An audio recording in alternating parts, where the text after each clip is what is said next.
Hello, my name is Mark O'Keefe. I'm the executive editor of Herald-Standard.com. Welcome to the Herald-Standard.com editorial board between candidates for the 9th Congressional District, which includes all of Fayette, Indiana, Bedford, Blair, Fulton, and Franklin counties, along with parts of Greene, Washington, Cambria, Huntington, and Somerset counties. The candidates are Republican incumbent Bill Shuster and his Democratic challenger Karen Ramsburg.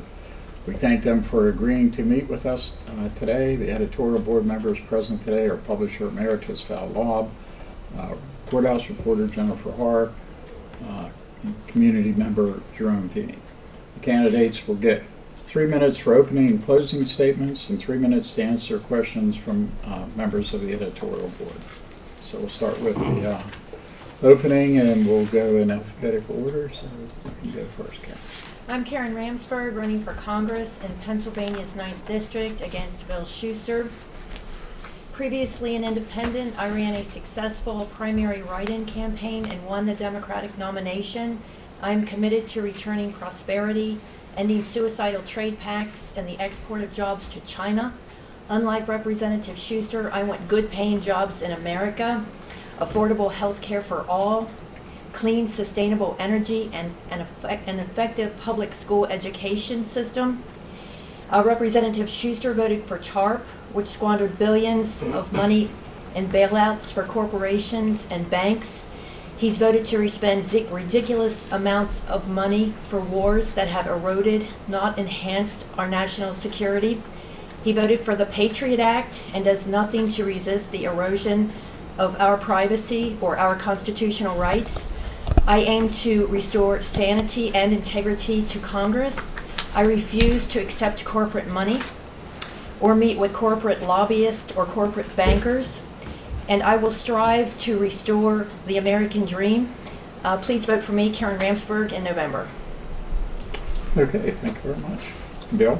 Thank you very much. Thanks for holding this here today in Fayette County. I'm Bill Shuster. I've represented the 9th Congressional District for the last 11 years, and it's been a great pleasure and honor to serve the people of the 9th Congressional District. The last 10 years I've served and represented the people of about 50% of Fayette County. This redistricting is now including all of Fayette County, parts of Washington, Greene, and Westmoreland County. My 10 years in Congress, I have fought to keep taxes low, to make sure that the families and small businesses of this country are able to keep more of what they earn so that they can make the decision on how to spend that money, whether it's to educate their children, to buy a new washing machine, a new car, improvements to their house. I think that's fundamental to the American way.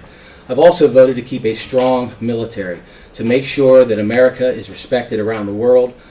So when you see events like we just saw in Benghazi, Americans around the world we're not respected around the world. When you have countries, you have people killing our ambassadors, it just shows you that what's happened over the last 4 years, America's standing in the world has declined because we haven't kept a strong presence around the world.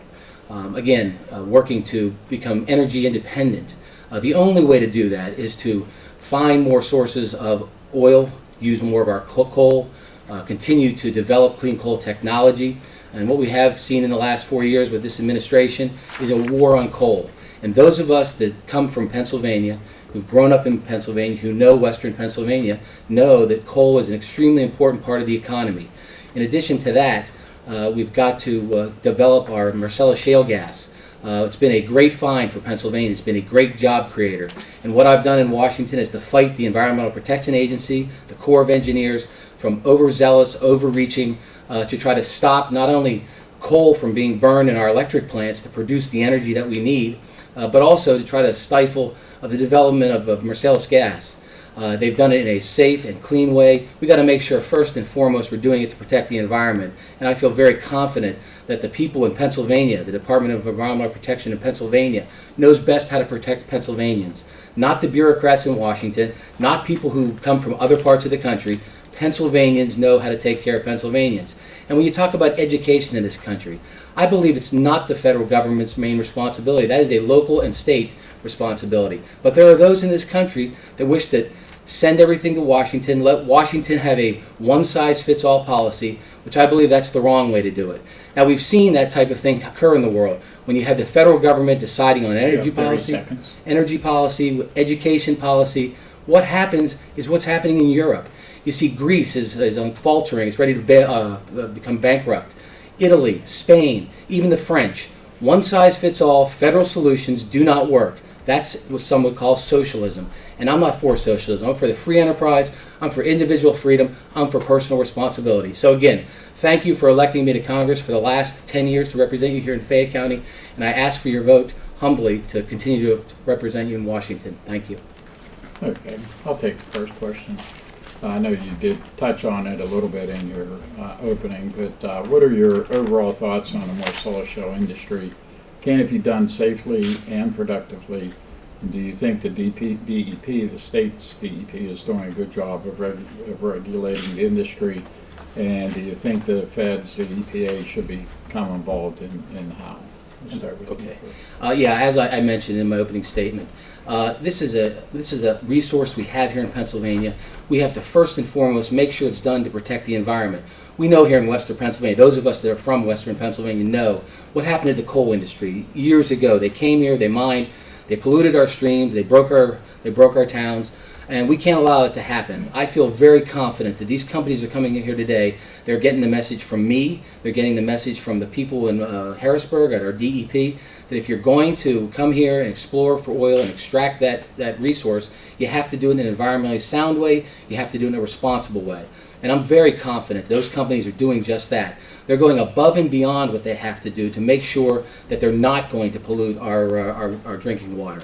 I've met with many of these companies. I've looked them in the eye and said we won't tolerate it. But we have an outstanding Department of Environmental Protection headed by Secretary Crancer. And I can tell you, he is not going to tolerate these companies coming here and breaking our environment. As I said, we worked with Secretary Crancer on a number of issues. This is something that's very important to Pennsylvania. And it's not just, people try to say it's just these gas companies that are making the money. That's not true. What it is are local landowners, your neighbors, local farmers are getting royalties. This is an opportunity for them to be able to save money, to get money they haven't been able to have before, to be able to invest in their communities. So this is a very positive thing. I believe that the EPA is, once again, under this administration, overreaching. They are trying to get into Pennsylvania. They're trying to do things, force our state to do things that they already are doing, that will cost our state more money and will not protect the environment any more than we already are. Pennsylvanians know how to protect Pennsylvania, not the bureaucrats in Washington. I just don't believe the EPA or the Corps of Engineers can do it better than our Department of Environmental Protection. Also, the Corps of Engineers, we've been fighting a battle with them. They've expanded stream crossing permits. It's been done for 50 years or 60 years by the Department of Environmental Protection without incident. And now the Corps of Engineers has decided that they want to come into Pennsylvania, and they're the ones that want to issue these permits. It just slows down the ability for these companies to come in here and create the jobs that we need in Pennsylvania, but also to pay the royalties and the lease payments to those landowners, to your neighbors, who are going to be able to take that money and invest in their homes, invest in their communities. So the Marcellus Shale has been great for Pennsylvania. It's something I don't want to see. I don't want to see it to be slowed down. We need to encourage this, but as I said at the beginning, it has to be done in an environmentally sound way. These companies have to be responsible to our communities, and I believe so far that's been the case. Okay, thank you very much. Karen? Well, with regards to Marcellus Shale, the horse is out of the barn. The gas industry has already leased drilling rights for 700,000 acres of land in Pennsylvania. It amounts to a quarter of the state. So it's going to happen. But the problem is that it is not being done in a safe manner. And here's why. For 30 years, the gas industry has known that the casings that they put around those wells are 1 inch thick of cement. And they drill down about a mile, mile and a half, and then they go horizontally. And what's happening is, when every frac job, each frac job requires 4 to 7 million gallons of water and 20 tons of chemicals. And that gas migrates up through the cracks in the cement, and it's getting into the aquifers. And that's the problem that I have with this. that it's not true that landowners are being protected. They're getting swindled out of their land. They're getting paltry sums for their acreage, and their water is being contaminated. Their farm animals are dying, and they have no recourse. My idea is, have your water tested before you let these crooks onto your land to start drilling. And it's expensive to do that. It's costing landowners like $1,000 to get their water tested, and then if they want to test for each chemical thereafter, there's another $300 for each chemical. So I think that with Mr. Shuster collecting $59,000 from the gas industry, it's very difficult for him to protect landowners and their water supply and their farm animals. And this is a disaster. And if I am elected to Congress, I will push for national legislation to protect our waterways, because they are all connected. And we have a constitutional right for clean air, clean water, and safety comes first. As a nurse, as a registered nurse, health comes first. And I've heard reports about children out in Greene County getting mouth ulcers and sores from coming in contact with contaminated frack water. And these children, when they come into the hospitals, as a nurse, you need to have information. Representative Shuster has voted to keep fracking chemicals a secret. 30 seconds. And we need transparency. We need to know what's in these chemicals, and so we can treat these children. It's a matter of health and well-being and safety. That comes first, not the gas industry and their profit. People come first. People before profit, always. Okay. You have a chance to rebut that? You'll have a chance. You'll have your time where you can say whatever you want to say. Not going to do any rebuttals. No. Jen, you want to take the second question? Certainly. Coal is a big industry in our area. Do you think it's overregulated? What can be done to help the industry develop, and can you have coal mines and clean air at the same time? I think coal is very important. And in this bad economy, where we have 23 million people without jobs, we cannot afford to lose one single job. So I want to protect coal workers and their jobs, but I think that we also need to make the transition for their children and their grandchildren to clean, sustainable energy. So there's no reason why we can't have both. A thriving coal industry, it's going to be with us for decades, while we're also making the transition over to clean, sustainable energy jobs. Again, it's a matter of people putting food on the table, and this comes first. And I will protect those coal workers' jobs. You don't mess with a man's rice bowl. And I think that we can do both. We can balance both. Well, Ms. Ramsburg says you don't mess with a man's rice bowl, yet she's willing to virtually stop the development of Marcellus shale gas with what she's talking about. What she's talking about, she doesn't understand what's going on out there when it comes to Marcellus gas. It's not just one pipe and one liner of concrete. It is several. If you go and you understand how they're drilling, they're doing it in a very, very sound way. They're going above and beyond to make sure that they're protecting our drinking water. The fact that our drinking water is safe, there's not been one documented case in the last 50 years that we've been fracking that they have contaminated drinking water. And transparency. We have transparency. My opponent obviously doesn't know that you can go online today and you can find out every company what their recipe is for the water that they put into frack. So there is great transparency. And as far as a national law to protect our waterways, there already is a national law to protect our waterways. So we have those things in place. And again, what my opponent's talking about is just not true. And I know the people of Fayette County and Greene County and Washington and Westmoreland, Somerset, Indiana, Bedford, Blair, the list goes on, where they are drilling for natural gas and doing it in a safe, efficient way.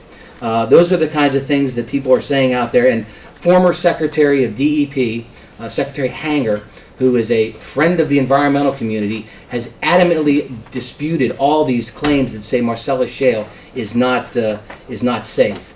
So we have people on both sides that believe that. Now, as far as coal, there's a war on coal in Washington, D.C. President Obama hates coal. With these new EPA regulations, they're going to close down 20 coal-fired electric plants in this country, which is the equivalent of shutting down the grid, the power grid in Ohio. You talk about sustainable, clean, green energy. Let's talk about Solyndra. $90 billion investment that went down the tubes. Now, let's talk about that wasting of taxpayers' money. Let's talk about that President Obama's friends, and I'm sure friends of my opponents that support those kinds of things. The other thing that is just hypocrisy to me is it sounds like the Massachusetts delegation, what they did. They don't like coal, they want wind. But when they tried to build a wind farm off the coast, the poor folks of Nantucket decided that they didn't want to see that in their line of sight. But what do they want here, and what my proponent is proposing here?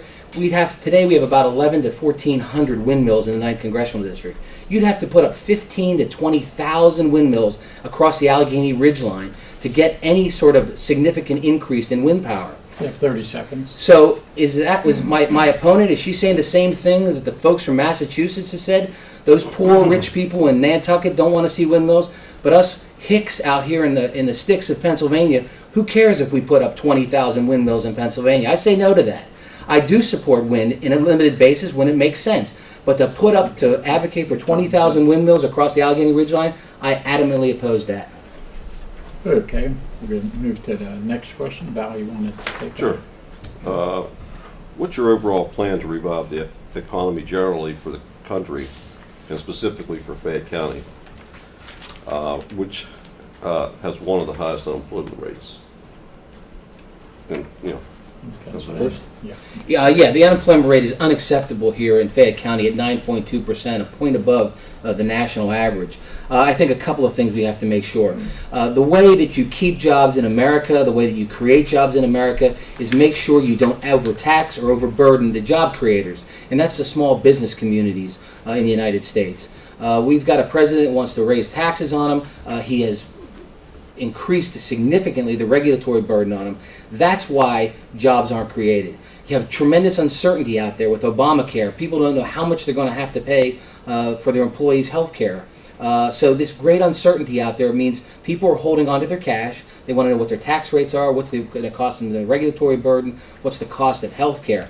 We've got to make sure we unleash that. That's the way you create jobs. Especially here in Fayette County and in Greene and Washington County, making sure we're using all the above energy strategy. Make sure we're using coal, creating those jobs, instead of over-regulating, which we just lost 225 jobs in Somerset and about 1,200 in southwestern Pennsylvania because of over-regulatory burden, because they realized that coal is, the demand for it's going down.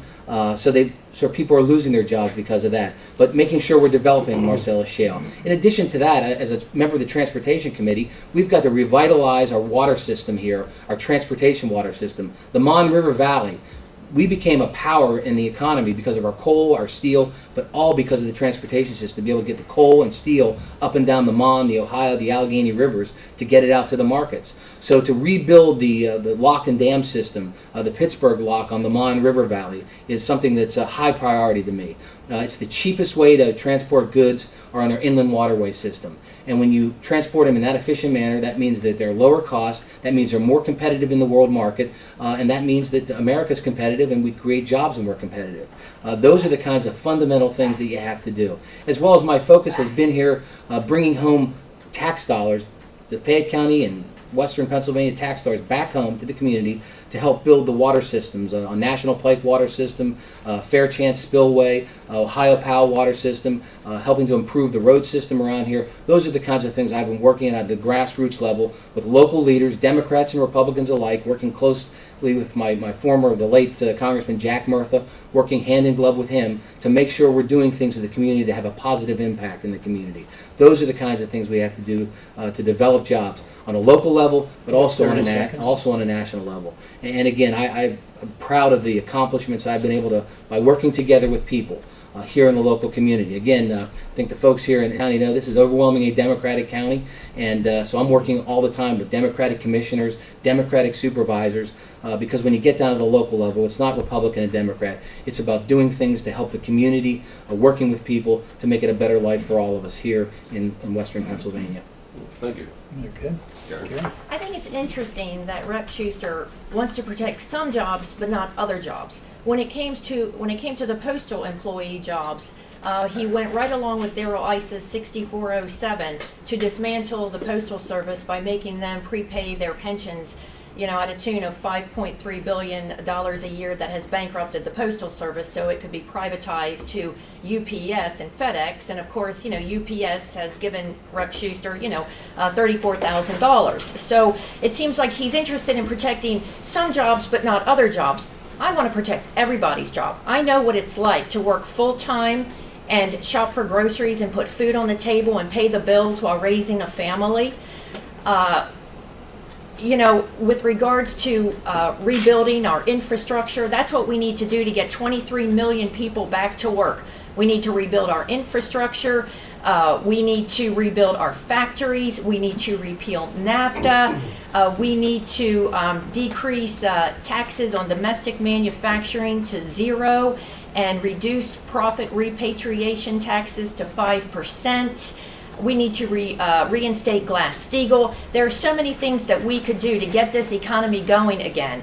And I think it's interesting that, Rep. Shuster talks about working people and jobs, and yet, this congressman has voted against working people 93% of the time this year alone. Historically, if you go back to 2003 and look at his record, he's voted against working America 83% of the time. So he says one thing, and yet when you look at his voting record, it's obvious that there's a discrepancy.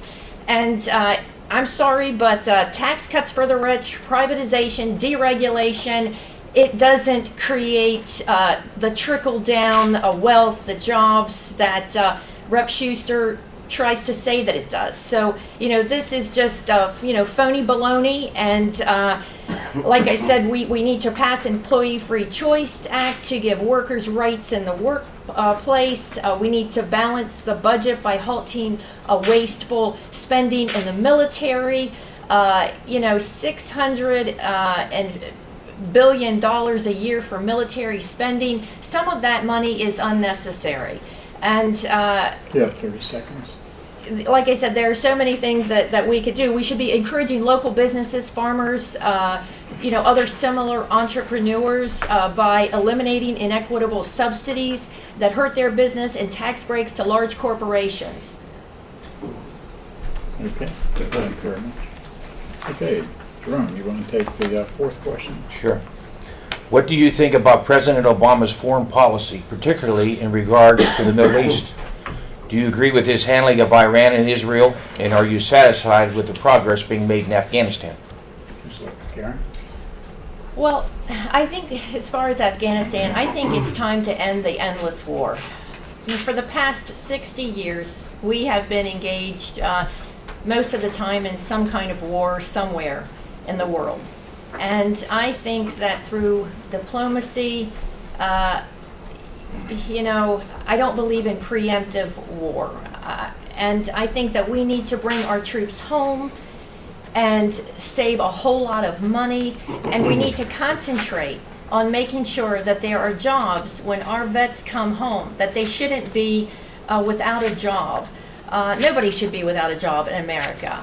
And again, we need to concentrate on jobs and rebuilding our infrastructure, rebuilding our manufacturing base. And it's obvious to me that, Rep. Shuster doesn't have a plan. His policies have been what we have been doing for the last 30 years. And look at where they have gotten us. He has no plan. I have a plan. I have a jobs plan. I have a health care plan. I can create jobs.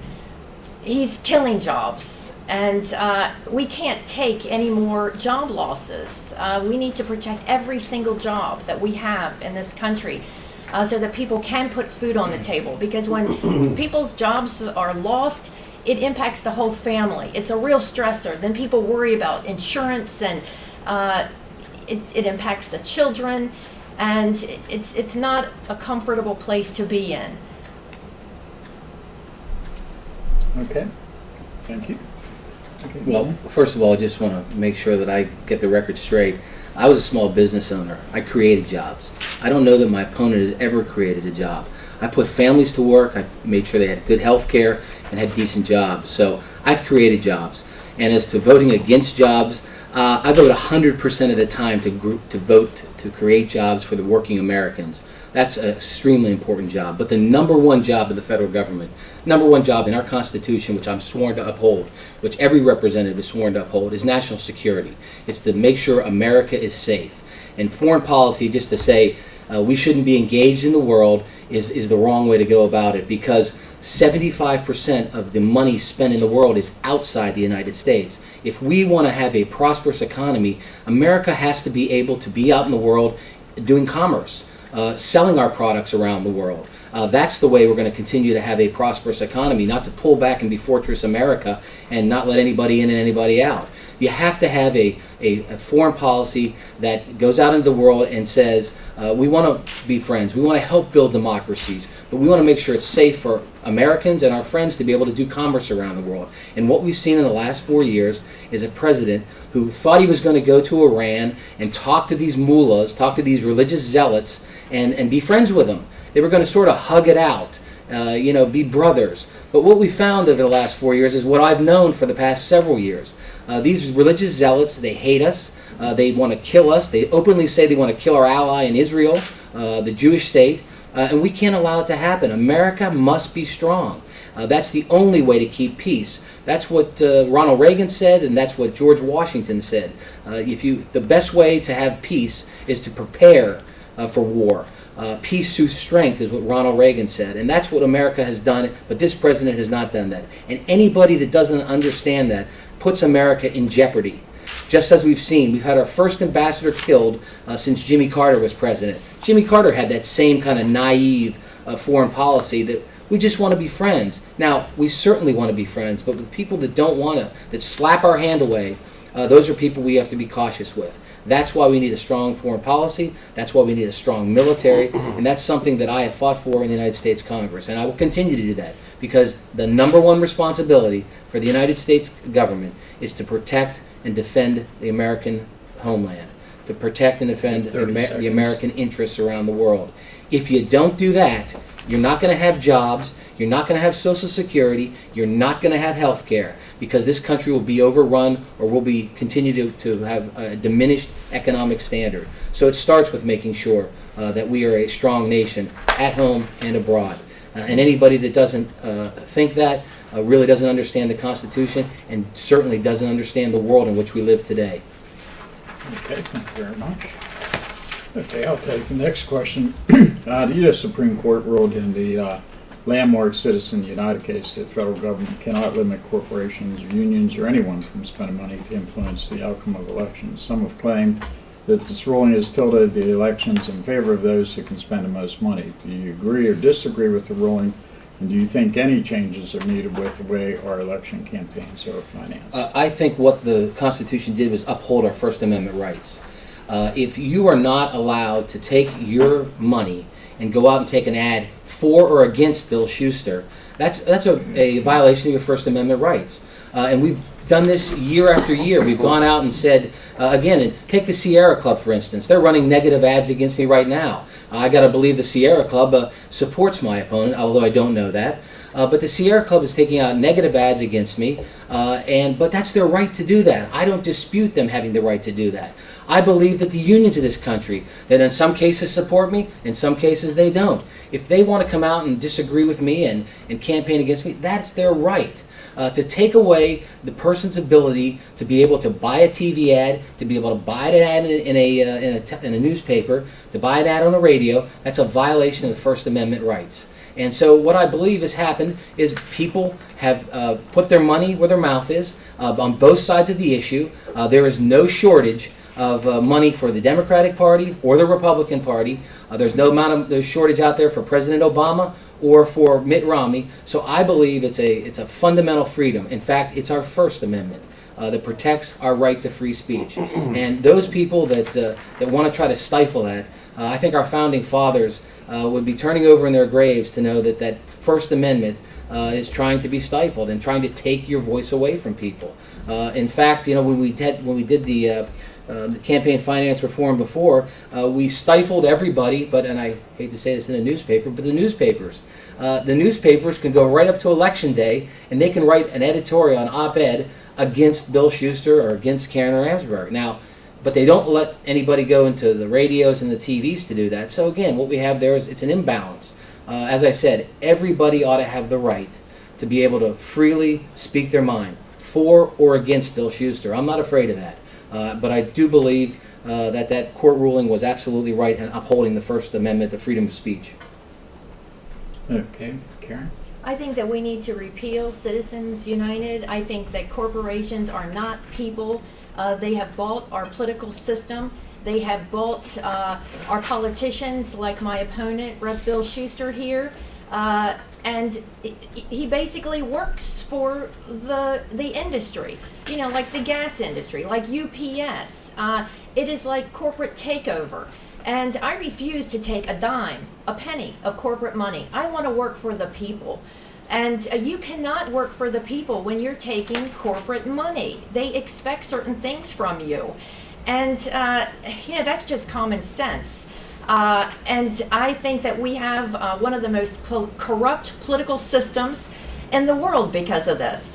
Because politicians, it's like they sell us on their phony ideology to get us to vote for them. And then when they get to Washington, they do whatever it takes to hang on to their seat. And with all of the money that is in our political system, we need to get it out of the system. I take individual donations. I will never be able to compete with my opponent's war chest. And but that's okay, because I refuse to be bought and paid for. I'm too old for that. I would love to be elected to serve one term, because I look at serving in Congress as a public service job, not a career. And my opponent here, he's part of a 40-year dynasty. And this is what's wrong. This is what's wrong with the system, that we're like in gridlock, because it's not about the people and their needs. It's all about, the self-serving politicians that get in there and they do the bidding of the corporations and basically work against us. And like I said, I think that the money needs to get out of the system. I think that everybody should be allowed equal airtime and vote for the right person that's going to get the job done, that's going to work for the people. And as a middle-class person who works every day, full-time job, I can tell you that I feel like, people understand that we're not getting represented properly by our politicians in Washington. You have 30 seconds. People are outraged right now. And we need to get the money out of the system. Okay, thank you very much. Jen, you want to take the next question? Karen, what is your position on President Obama's health care legislation? If you support it, what do you like most about it? And if you're opposed, what bothers you most about it? Well, I think it's done a couple of good things. I think it's great that it has allowed kids to stay on their insurance policies, their parents' insurance policies, until they're 26. I think it's wonderful that it allows people with pre-existing conditions to have affordable health care. But I'm not crazy about the mandate, because it forces us to buy into this wasteful private system. The United States spends 17.5% of the GDP on health care. We rank number 37 as far as quality of care. It's not that the doctors and nurses aren't doing their jobs, but it's just the system. And I have a wonderful idea in response to this mandate. As a nurse, I've seen this waste. I think that we need a public option that is separate, totally separate, clean separation from the private sector. And the public option would be for people who cannot afford health care.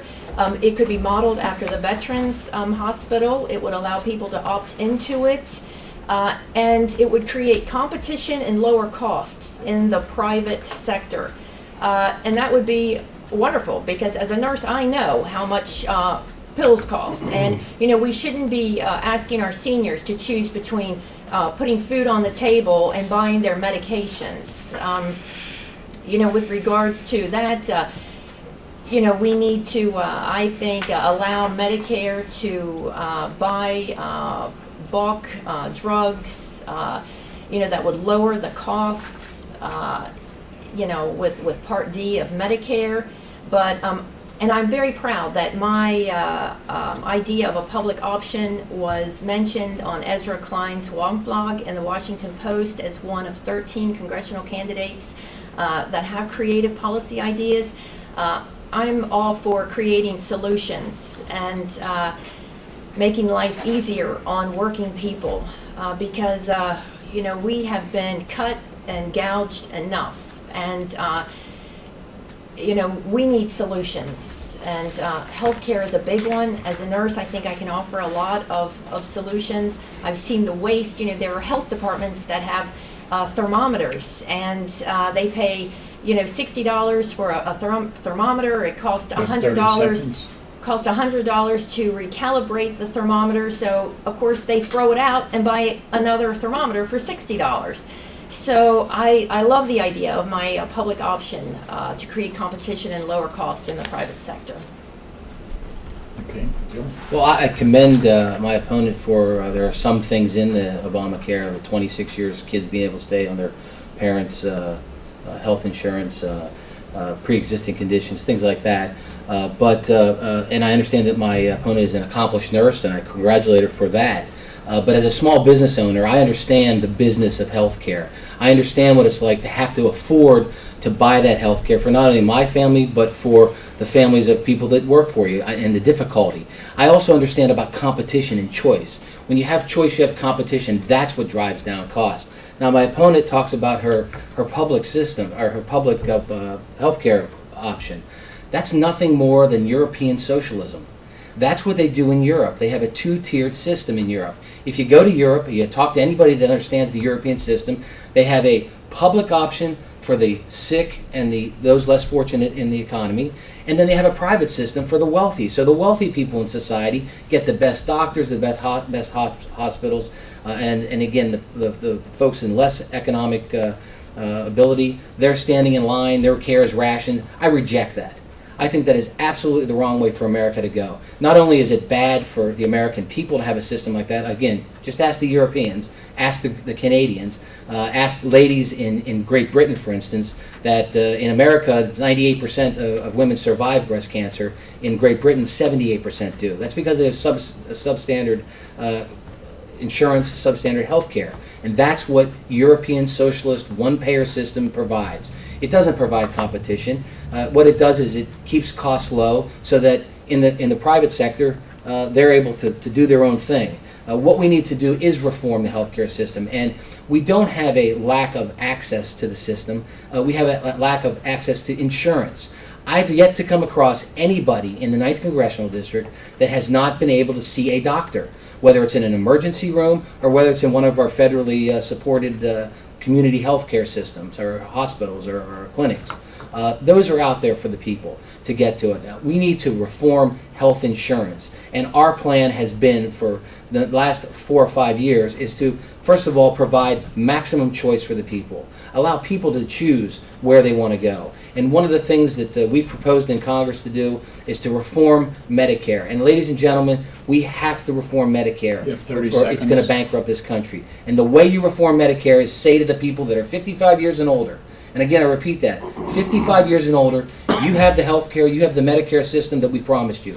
But going forward, if we're going to save it for our children and our grandchildren, we've got to do something to reform the system and make sure that it doesn't bankrupt America. So there are plans out there that I support and have supported that will make health care available to all Americans, make sure we drive down the cost, but also make sure people keep their ability to choose which doctor they want and which procedures they want. Thank you very much. Is there a rebuttal?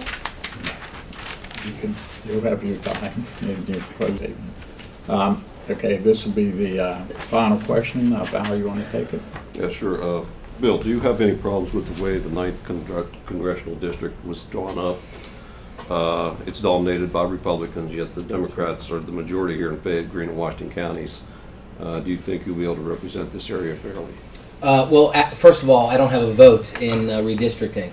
That's all decided at the state level. One of my top priorities was to be able to get more of Fayette County, and if not all of Fayette County, which I did. That makes Fayette County the second largest county in the 9th Congressional District. It's a very large district stretching from Greene County in the east to Franklin County in the west, up into the northwest Indiana County, and then back down to Blair County. It's a big district, but the one thing that I think is important is that it's made up of rural and small communities. So they share a lot of the same kinds of problems, whether it's to build water systems, infrastructure, whether it's to figure out how we create jobs, and part of that is to build our infrastructure, or to make sure that the federal government is not stopping us from developing Marcellus Shale or developing our coal fields, to make sure that we're getting that energy out of the earth, to make sure it's creating jobs and making the United States less dependent on foreign sources of oil. But I think that picking up this part of Fayette, all of Fayette County now into Greene, makes sense. The districts had to come this way, and they did. Now, what it's done is, this is a very democratic part of Pennsylvania, but they're very conservative, which I share many of their, if not a lot of their conservative values. The other parts of the district are very Republican. Again, when the rubber meets the road, it's about doing things, getting things done locally here, and job number one back home here is to create jobs. And how do we do that? Working with local economic development officials, working with elected Democratic commissioners here in Fayette County, Greene County, Westmoreland County, Washington County. I believe that I've proven that I can do that, and I'll continue to do that. As I said, the thing that again makes this district a place that's similar is that these small towns, these small communities, all have very, very similar problems. But if elected again, I commit to go back to Washington and to fight for the folks here back in the 9th Congressional District. And one thing that I want to make sure that people understand is, I know who I work for. I work for the people of the 9th Congressional District. In fact, I know what elections are. This is my interview to get rehired or fired. So I get it. When Clint Eastwood stood up there on the stage at the National Convention and looked at the American people and said, our politicians, they work for us. And I get that better than anybody. And that's why I work as hard as I do to try to make sure I represent the values of the hardworking people back here in the 9th Congressional District in Washington, D.C. And I'll continue to do that. And as I like to describe, 30 seconds. I like I just figure how I describe this job to the people when I talk to them, especially when I talk to high school kids. I'm the customer service representative to 700,000 people for the federal government. If you buy something at Sears or Walmart and you don't like it, you go to customer service department and say, hey, can you fix this? Can you change this? Can you help me with this? And that's what I do for the people of the 9th District with the federal government, whether it's Veterans Affairs, IRS, Social Security. That's my job, and I know that I work for you, the people of the 9th Congressional District. Okay, thank you. Okay, Karen. Well, it's obvious that Bill has no plan, because I live right on Main Street in Mercersburg, and I can't even get out of my driveway at rush hour with all of the cars going past my house into parts of Maryland to work. We need industry in Pennsylvania's 9th District. And I think it's interesting, that my opponent, he attacks the Affordable Care Act and so forth and so on, but he has no solutions, no plan. I have a plan. It's interesting that for 33 times he's running around trying to appeal Obamacare, which we all know began as the conservative Heritage Foundation's response to Hillary Care back in 1992.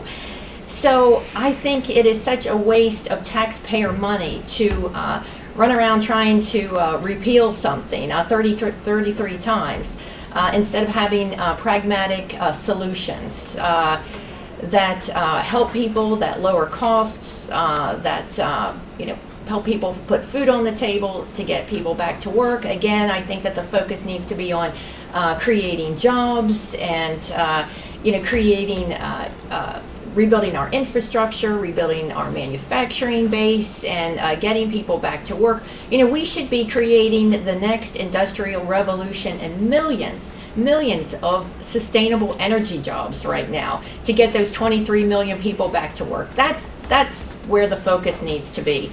And this is a huge district. It's a beautiful district. I hate to see the land destroyed with the fracking industry. If I'm elected, I will hold the gas industry accountable to clean up their mess. And while my opponent supports the gas industry and does nothing to protect landowners, I want them to get the best deal for their land. But also, I want to hold the gas industry accountable to clean up their mess, to protect them, so that they don't get sick, so that they have quality of life over the gas industry making profits. I fear that if Representative Shuster and Tom Corbett get their way, they will turn Pennsylvania into a third world extraction colony. I don't see any frack wells You have 30 seconds. in the backyard of Rep. Schuster's house or anywhere near his house. And like I said, I'm here to represent the people, not the gas industry, not the corporations. I want to work for the people. Okay, thank you very much. Okay, that concludes the questioning part of our meeting today, and now we're going to give each of the candidates 3 minutes for closing statements. We'll start with Karen. America needs to open its eyes to our coin-operated political system. For the last 30 years, we have had declining middle-class income, rising unemployment, failing schools, a failing healthcare system, and an increasingly changing climate. For the past 30 years, the American dream has gone from everyone's aspiration to a cruel myth. This was not created by big or small government, by Republicans or Democrats. It was created by the short-sighted belief that profits were more important than people. We stand at a crossroads. Our choices are to follow Congressman Shuster down the path of monetary tyranny, or throw off this yoke and restore our inalienable rights to life, liberty, and the pursuit of happiness. Please vote for me, Karen Ramsburg, on November the 6th.